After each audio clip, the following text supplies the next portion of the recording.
Well, thanks for having me back on, Natalie. And you're absolutely right. But in a slightly different tone, the PRC is already running circles around us in this communication spectrum situation. The article I wrote was to highlight Mark Milley's intransigence in allowing commercial development of the spectrum. You know, when the first Trump administration ended, we had taken the lead in 5G and spectrum development, and we were number one, and the Chinese communists were number 17. Now the script has flipped. We're close to 17, and China is number one. And what does that do from a national security perspective? It stifles innovation and development of all of the devices and all of the communications development in that part of the spectrum that we need to use to put on a future battlefield if it, God forbid, it became necessary to fight it against the Chinese. And it gives the Chinese communists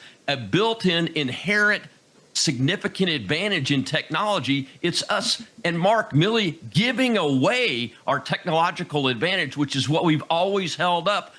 When people talk about the numbers of things like the Chinese Navy ships outnumber our Navy today, but we always talk about our technology. Well, we are giving the Chinese that lead, and they are taking it readily, and we've got to do something about it.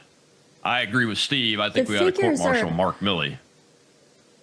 Heck yeah, it's long overdue. But to your point, the ship buildup, I mean, the numbers are staggering. I think it's like 300 to 1, and certainly not all of those are military vessels. But since essentially they all are, they're dormant military vessels, it's absolutely insane. But I'd be curious to get your thoughts on sort of what the contours of the modern battlefield look like. I think sometimes maybe people get, upset. We're always focusing on China, but the idea of this unrestricted warfare, that it's not just kinetic conflict, right? I think you see the rare earths as a prime example. That was the leverage that they had over us that really made us fold on the tariffs, right? The United States could not continue for more than 2 weeks to have, industrial levels of lifestyle and have your car work, batteries, all the rest, since we're so reliant on them. So why do you think this field is particularly important from, whether it's Taiwan or what's looking potentially to be Iran in the military space? Why is this so critical?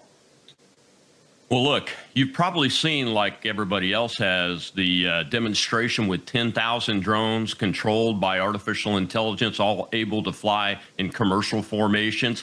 That is the picture of the modern battlefield that's evolving and revealing itself in places like the Ukraine and Russia war that we're seeing. And this space is critically important for the United States to not only regain the advantage in that technology, but to take the lead and keep the lead in that technology, because any future battlefield, the Chinese Communist Party has already developed those kind of things. The demonstration I just mentioned was a Chinese government demonstration.